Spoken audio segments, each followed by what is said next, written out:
매일 잠언 묵상 15장 가만히 둔다고 가만히 있지 않습니다. 가만히 둔다고 가만히 있지 않습니다. 잠언 15장 9절, 10절, 19절, 24절을 세 번역으로 읽어드릴게요.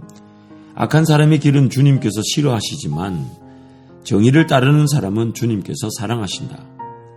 옳은 길을 저버리는 사람은 엄한 징계를 받고 책망을 싫어하는 사람은 죽임을 당할 것이다.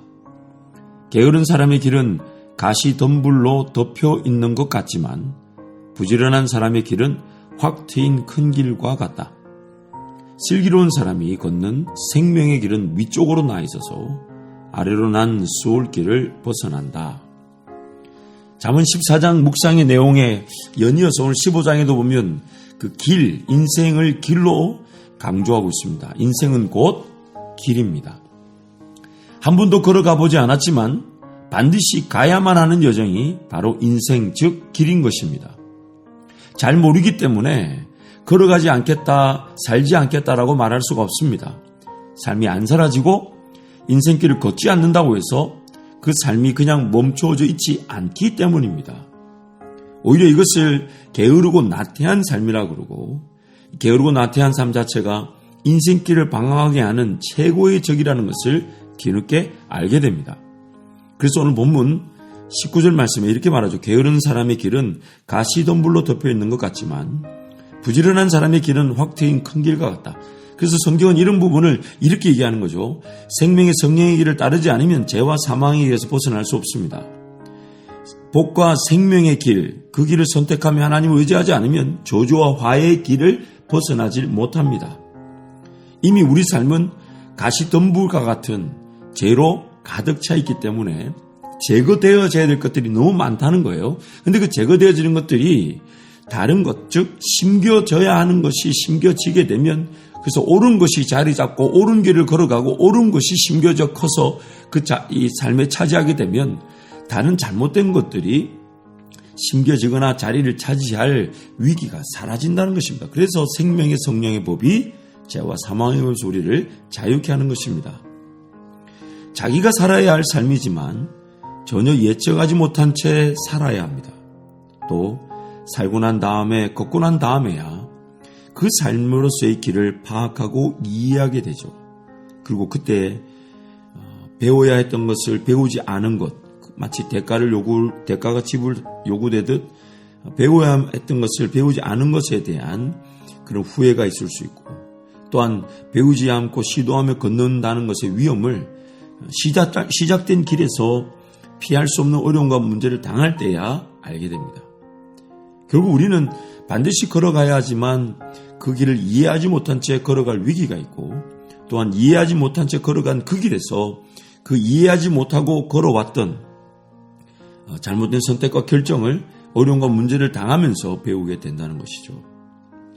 생명의 길을 걸어가게 되면 더욱 풍성한 생명의 열매들을 보게 되어 더욱 생명의 길을 사모하게 됩니다. 희망과 용기, 믿음과 도전의 의지가 살아나게 되면 삶의 뜨거운 열정으로 삶에 대한 기대가 더욱 커지게 됩니다. 생명의 길로 인도하신 하나님을 더욱 바라보게 되고 하나님을 더욱 사랑하게 되면서 삶의 본질적인 자세, 하나님을 자기 목숨보다 또 몸과 마음과 정성과 뜻과 힘을 다해 하나님을 사랑하려고 하게 됩니다. 그것이 어제보다 오늘보다 내일 더 깊어지는 것입니다. 그래서 은혜 위에 은혜이며 믿음에서 믿음으로 가는 거고 주어진 생명이 더 풍성한 생명을 얻게 되는 것이라고 성경이 지금 수차례 걸쳐서 강조하고 있죠. 우리는 원래 저주와 화의 길을 피할 수 없었던 죄인이었습니다. 그 죄인됨의 길에서 저주와 화의 길을 걸어가면서도 그 길이 저주와 화, 사망의 길인지조차 몰랐습니다. 하나님께서 은혜로 저주와 화, 사망의 길에서 우리를 건져내셨습니다. 구원해내셨습니다. 그래서 우리는 이제 내가 저주와 사망의 길에 있었구나, 화의 길에서 벗어날 수 없는 죄인이었구나, 이걸 알게 되었지만 우리 죄인들은 여전히 그 죄를 짓는 성질, 죄성을 가지고 있기 때문에 죄인임을 깨달았고 또한 지금 이 길이 저주와 사망의 길임을 알게 됐다 해도 여전히 그 죄의 권세와 능력을 다 파악하지 못합니다.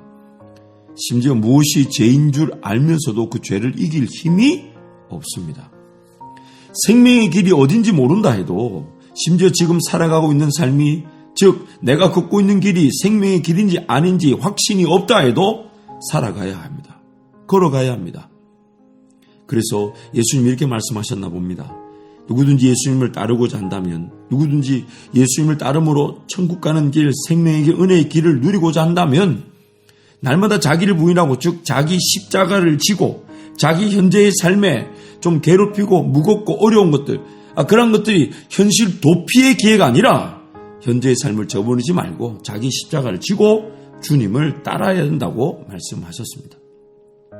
오늘 본문 10절 말씀도 보면 심지어 해야 하는 것, 가야만 하는 것, 옳은 길을 가지 않은 것에도 엄한 징계가 따른다고 말씀합니다. 불편하고 힘들고 어렵다는 이유로 내가 걸어가야만 하는 길, 옳은 길을 거절해서는 안 된다는 것입니다. 오히려 옳은 길을 가지 않는 것 자체가 죄와 사망의 일에 머무는 것이라고 말씀하기 때문입니다. 그러므로 하나님을 경외하는 것, 이 성경에 다른 말로 이렇게 얘기하죠. 다른 말이 아니죠. 경외한다는 말은 하나님을 두려워하는 것. 왜 두렵습니까? 첫 번째는 우리 그런 천국과 지옥의 심판 앞에 서게 될 것이니까 두렵고요. 두 번째는 오늘 내가 살아가는 삶이 하나님을 의지하지 않고 하나님을 섬기지 않으면 죄와 사망의 길을 벗어날 수 없다는 겁니다. 그래서 이 모든 상황이, 우리 그 모든 상황을 진리로 받아들인다면 두렵습니다. 그래서 하나님 앞에 엎드릴 수밖에 없어요. 하나님 살려주십시오. 도와주십시오.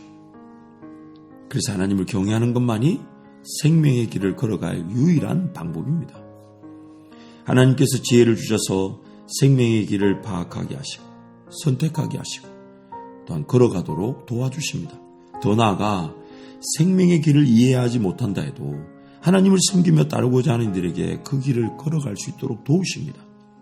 우리의 이해와 지성적 동의가 없어도 하나님께서는 길을 인도하실 수 있는 분이심을 잊지 마십시오. 그리고 결코 걸어갈 수 없는, 그러나 반드시 가야만 하는 길이기에 나를 사랑하시는 하나님께서 그 길을 걷게 하실 수 있으십니다. 오늘도 이해되지 않고 받아들여지기 어려워도 하나님께서 말씀해 주셨다는 이유로 순종하고자 한다면 하나님께서는 은혜로 내가 걸어가야 될 그 길, 심지어 내가 이해되지 않고 지성적인 동의가 되지 않아도 그 길을 걸어가게 하시면서 그 길에서 이제 하나님의 뜻, 하나님의 인도하심, 하나님의 방법, 이런 걸 배우게 하시고 깨닫게 하시죠. 가장 대표적인 인물이 바로 요셉이었습니다. 요셉은 꿈을 이해하지 못했었습니다. 그래서 나중에 형들이 자기네 앞에 섰을 때 그제서야 그 꿈이 생각나서 뒤로 돌아가 엄청 울었다고 성경이 말하죠. 꿈을 이해하지 못하였던 요셉이 나중에 꿈이 이루어진 자리에서 그 꿈을 그제서야 이해하여 결국 약 500년 뒤에 출애굽의 역사를 하나님 꿈으로 말씀해 주셨을 때 예전에 그 하나님의 꿈을 이해할 수 없었던 요셉이 꿈의 자리에서 그 꿈의 그 모든 과정들이 그제서야 깨달아지고 그 하나님의 꿈, 그 꿈을 통한 하나님의 일하심의 방식, 심지어 요셉을 빚으시고 세우신 하나님의 그 뜻들을 다 깨닫게 되면서 500년 뒤에 그 백성들이 민족이 되어 출애굽할 것을 하나님이 꿈으로 환상으로 말씀해 주셨을 때 자기 유고를 자손들에게 부탁하는 유언으로 믿음의 길을 걸어가는 하나님의 사람이 되었었던 것입니다. 우리도 마찬가지죠. 사실 지금 내가 걸어가고 있는 길이 생명의 길인지 사망의 길인지 우리는 잘 모릅니다. 또한 그 길을 이해하고 걸어갔던 적은 거의 없었던 것 같아요. 물론 기도의 제목으로 하나님 발견케 하시고 깨닫게 하시고 붙잡게 하시고 선포하게 하셔서 이루시지만 여전히 우리가 재성에 사로잡혀 있다 보니까 그런 믿음의 선포, 꿈의 선포의 자리보다는 일단은 그 꿈과 또한 그 비전 이런 것들이 이해하지 못한 채 살아가야만 하는 어리석은 죄인들입니다. 그럼에도 불구하고 하나님은 우리에게 말씀하실 수 있으십니다.